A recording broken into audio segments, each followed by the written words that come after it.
मनाते हैं राधे राधे गोविंद गोविंद राधे जय राधे राधे गोविंद गोविंद राधे जय राधे राधे गोविंद गोविंद राधे राधे राधे गोविंद गोविंद राधे गोविंद राधे गोपाल राधे गोविंद राधे गोपाल राधे गोविंद राधे गोपाल राधे गोविंद राधे गोपाल राधे जय जय राधे राधे कहिए गोविंद राधे जय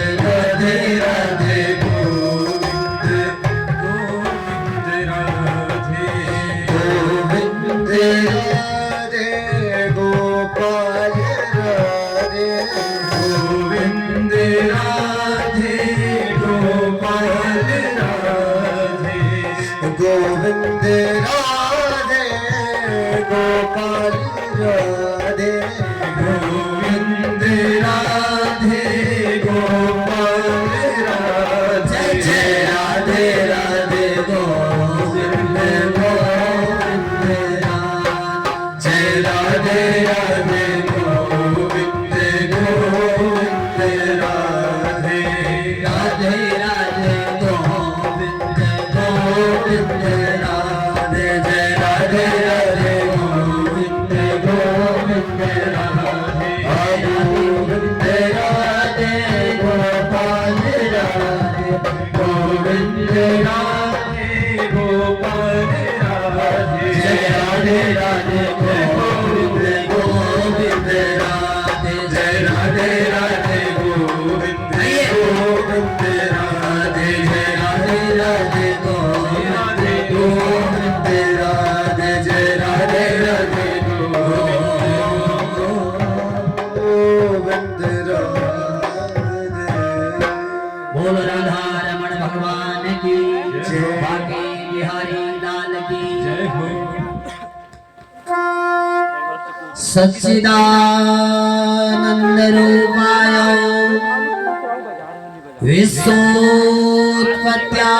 विश्वोत्पत्त्यादि तवे तापत्रय विनाशाय श्री कृष्णाय वयं नमः। आइए परम मंगलमय भगवत स्वरूप श्रीमद् बालकृष्ण लाल की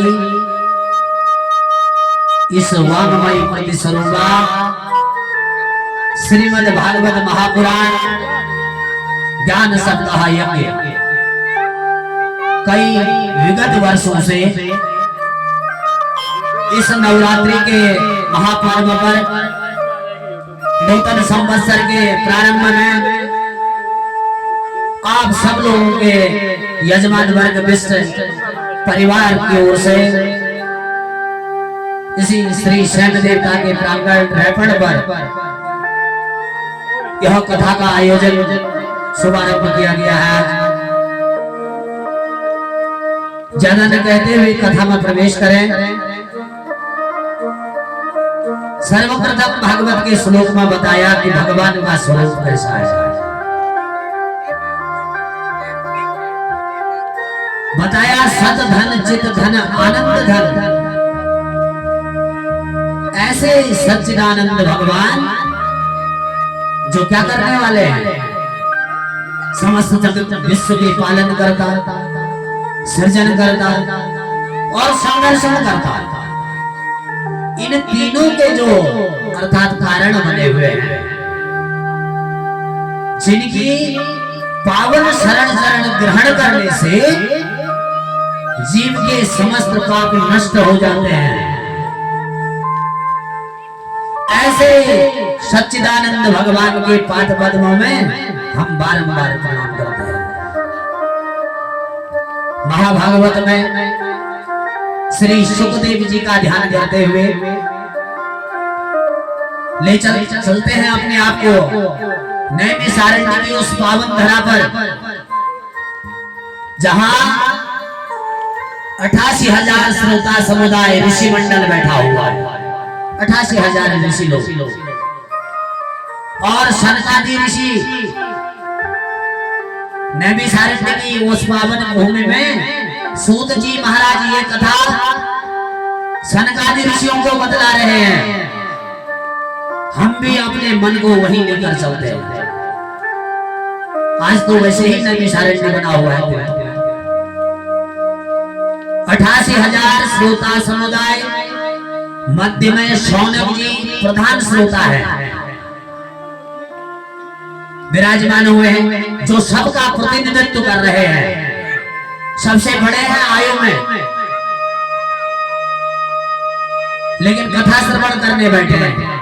और वहीं सूत जी महाराज जो व्यासपीठ पर विराजमान है, वह आयु में कम वर्ष के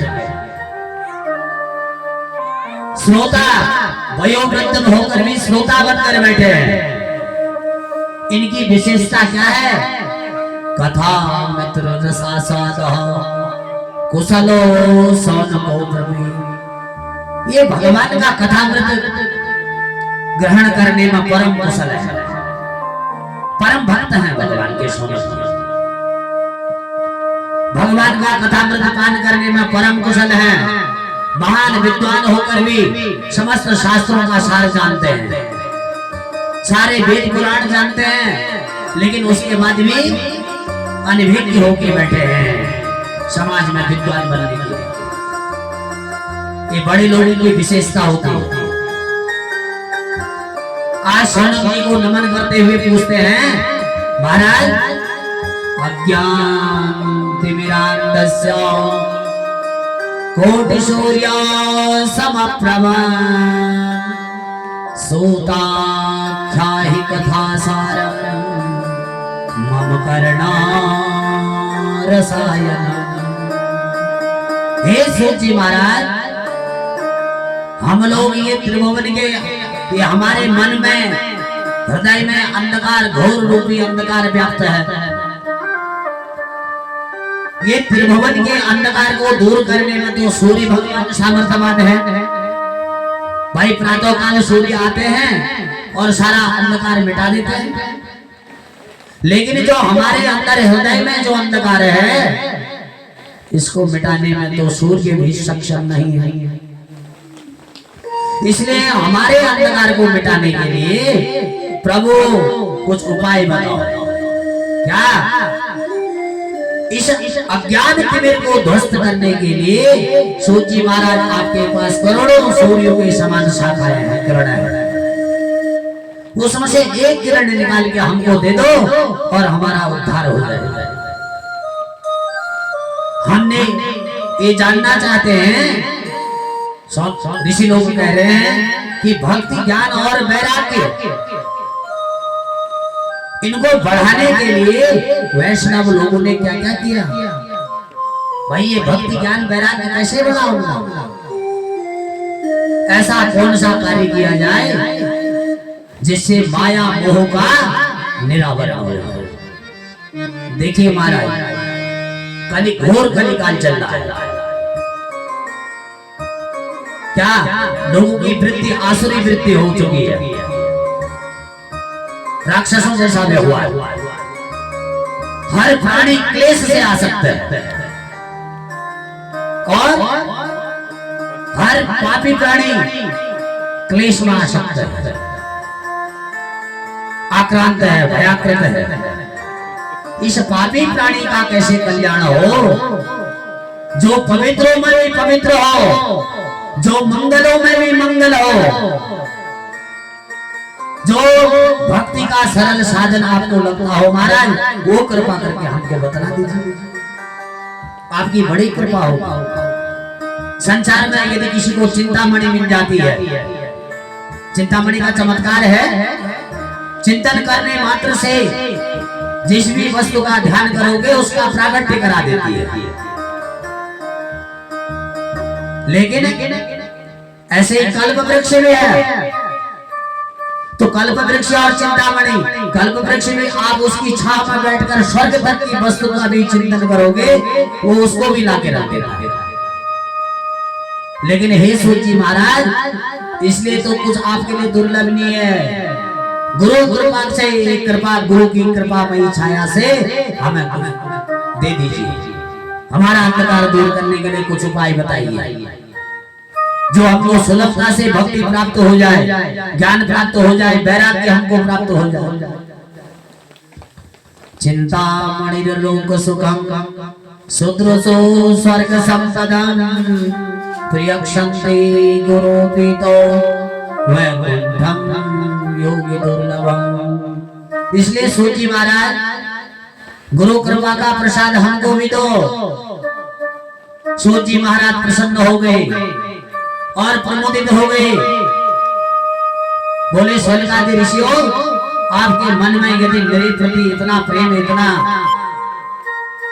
कुछ आपके करुणा आपके अंदर भरी पड़ी है, दया, तो एक जरूर मैं आपको बताऊंगा। अब तुम्हें समस्त शास्त्रों का सार मैं सुनाऊंगा, जो संसार में जो मंगलों में मंगल कर दे और संसार के इस सारे भयों से दूर कर दे, ऐसा सरलतम उपाय मैं तुमको बताऊंगा। जब कोई भी व्यक्ति किसी को कीमती वस्तु देता है, एक दूसरे को जब कीमती वस्तु देते हैं तो बड़ी सावधान होकर देते हैं। कहते हैं इसको बड़ा संभाल के रखना जरा तिजोरी में, खो जाएगा, इतने लाख का है। तो ऐसे ही सूत जी महाराज ने भी ऋषियों को सावधान कर लिया। बोले सावधान होकर सुनिए। सूत जी कहते हैं महाराज, ऋषियों संसार में सबसे बड़ा डर काहे का है? तो बोले महाराज मरने का है। मृत्यु से हर प्राणी डरता है, सभी प्राणी इससे भयाकृत रहते हैं। मृत्यु लोक से आया है, जाना भी सुनिश्चित है, तो सबको भी पता है, लेकिन उसके बाद भी डर के रहते हैं। क्या संसरति संसार, यह संसार सरकता जाता है और हम चाहते हैं हमारे पास ऐसा ही बना रहे। हम सोचते हैं हम जैसे थे ऐसे ही रहे, मेरे माँ बाप ऐसे ही रहे, मेरे दादा दादी ऐसे रहे। रहने वाले कोई नहीं है, खाली चिंतन मात्र से ही है। हम चाहते हैं ऐसा ही बना रहे, लेकिन ये बना नहीं रहता, क्योंकि इसका नाम क्या है? संसरति संसार, सरकता जाता है, सरकता रहता है। और हम इसे रोकना भी चाहें, ये रुकता नहीं। तो भागवत के इस कलिकाल में सर्वोत्तम होने का समय बहुत कम है। 18 पुराण पढ़ने में कई वर्ष लग जाएंगे। तो उन समस्त शास्त्रों का सार जो है, श्रीमद् भागवत संहिता को सुखदेव जी ने इस कलिकाल में प्रकट कर दिया है। बोल भागवत भगवान की जय हो। काल व्याल मुख ग्रास त्रास निर्णास हेतवे श्रीमदे भागवतम शास्त्रम कलो कीरेण भासितम। क्या? कीरेण सुखेन भासितम। तोता बड़ा मीठा बोलता है, लेकिन बोलता कब है? जब उसको सिखाएगा। वही बोलेगा जो आप सिखाओगे। और आपने उसको बता दिया, अगर कौखा बोलोगे नहीं बोले। तो सुखदेव जी महाराज और तोता जब चोंच मारता है तो कहाँ मारता है? किस फल में मारता है? जो फल बहुत बहुत मीठा होता है। कभी ध्यान दीजिएगा, जिस दाने में अमरूद या किसी भी दाने में छेद किया होगा वो अवश्य में बहुत मीठा होगा, चाहे कच्चा हो। तो कीरेण सुखेन भासितम, तोता जिस फल में चोंच मार देता हो मीठा होता है। तो ऐसे ही सुखदेव महाराज ने भी मीठा फल मधुर फल दिया है। इस जगत में कल्याणकारी भागवत रूपी फल प्रदान किया है, पर मन रूपी फल नहीं है। ये आचार्य परंपरा से जो उनको प्राप्त हुआ वही उनने संसार को दिया। क्या हुआ? महाराज परीक्षित के सामने मृत्यु का भय उपस्थित हो गया। 7 दिन में मरना सुनिश्चित हो गया। क्या किया जाए, कैसे कल्याण हो? सब मुनि सुखदेव जी ने ये पावन भागवत की संगीता को सुनाकर परीक्षित को भय से मुक्त कर दिया। जब गंगा तट पर सुखदेव महाराज परीक्षित को ये भागवत की संगीता का प्रवचन कर रहे विराजमान हुए, तो देवताओं को पता लग गया स्वर्ग में। देवताओं ने क्या किया? सुधा कुंभम नृत्येव देवास्तत्र समागमन। क्या करा? सब देवता लोग अमृत का कलश लेकर कथा पंडाल में आ गए। बोले क्या? महाराज देखो, परीक्षित के सामने मृत्यु का भय आया हुआ है, देखो हम अमृत का कलश लेकर आए हैं, इनको अमृत पिला दो और इसके बदले में जो कथा इनको सुना रहे हो ये कथा हमको सुना। सुखदेव बाबा देखते रहे, हमने कहा बड़े चालाक हैं देवता। और परीक्षित को भय से मुक्त हो जाएंगे। प्रपाश्यामो वयम सर्वे श्रीमद् भागवतामृतम। और प्रस्ताव रखा देवताओं ने। क्या? सुखदेव जी बड़ी जोर से हंस दिए, बोले छलिया हो, ठग, तुम स्वर्ग के अधिपति, जिस अमृत का कलश जो तुम परीक्षित के लिए लेके आए हो, क्या ये नॉर्मल अमृत है? अरे बड़े बड़ा देवासुर संग्राम हुआ, सारे 14 रत्न निकले, 14 रत्नों में तब अमृत निकला, और इतना बड़ा कीमती अमृत तुम जो है परीक्षित के लिए को पिलाने लिए, और इसके बदले में कहते हो कथा अमृत मुझे कथा का पान हमको कराओ। डांट दिया सुखदेव जी ने। कहा अगर तुम भक्त बनकर आते कथा सुनने, भगवान की शरणागति ग्रहण कर लेते, तो अवश्य में वो तुमको एक कथा सुना। लेकिन तुम तो क्या बनकर आए हो? स्वकार्यो कुशला सुना। अरे आप तो दधीच बाबा को दंडवत करने गए, तो हड्डियां लेके वही काम हल कर ले अपने। उसके बदले में हड्डियां ले आए, उनसे दंडवत करके। तो आप लोग तो स्वार्थी लोग हैं, देवता लोग हो तो, और तुम्हें मैं भली भांति जानता हूं। तुम अपने ही फायदे की बात करते हो, क्योंकि कोई भी अपने फायदे की बात करता है कलिकाल में। क्या? अगर मैं आपको 10 रुपए की चीज दूंगा, आप भी मुझे 10 रुपए की ही देंगे। अगर मैं 100 की दूंगा, आप भी 100 की देंगे। विनिमय बराबर की वस्तु है। तो देवताओं ने पहला फायदा तो परीक्षित का ही बताया कि महाराज मृत्यु होने जा रही है, ये अमृत पियो और अमृत को प्रदान हो जाए। और अमृत को इशारा आज देवता जब प्रदान करने आए, तो बिना मांगे जब आवाहन किए, भाई तुम्हें बुलाया नहीं किसी देवता को, तुम सब दौड़े दौड़े यहाँ कैसे चले आए? तुम तो हजारों वर्षों तक तपस्या करते हैं ऋषि मुनि लोग, तुम तब भी निकल के नहीं आते स्वर्ग से। आज ये क्या हुआ कि परीक्षित को कथा सुनाने का एक मौका मुझे मिला था और तुम तुरंत ही यहाँ पहुंच गए। कितनी आप लगा लीजिए, अगर जिस अमृत के लिए वो स्वर्ग का सुधामृत आ रहा है, वो अमृत कितना बड़ा नहीं होगा। अर्थात अपना अमृत अपने पास रखो, सूर्य ने कहा, और खुद पियो इसको, इसकी कोई जरूरत नहीं। और कथामृत पान हम जो है परीक्षित को कराएंगे। देवताओं को डांट कर भगा दिया, और कहां चले गए देवता? स्वर्ग में ब्रह्मा जी के पास। बोले महाराज ये साधारण सा मानव होकर इसको कथा सुनने का अधिकार, और हम स्वर्ग के देवता हमको डांट कर भगा दिया जाता है कथा पंडाल से। क्या है और हमको सरासर ठग कहा गया जा रहा है, क्यों?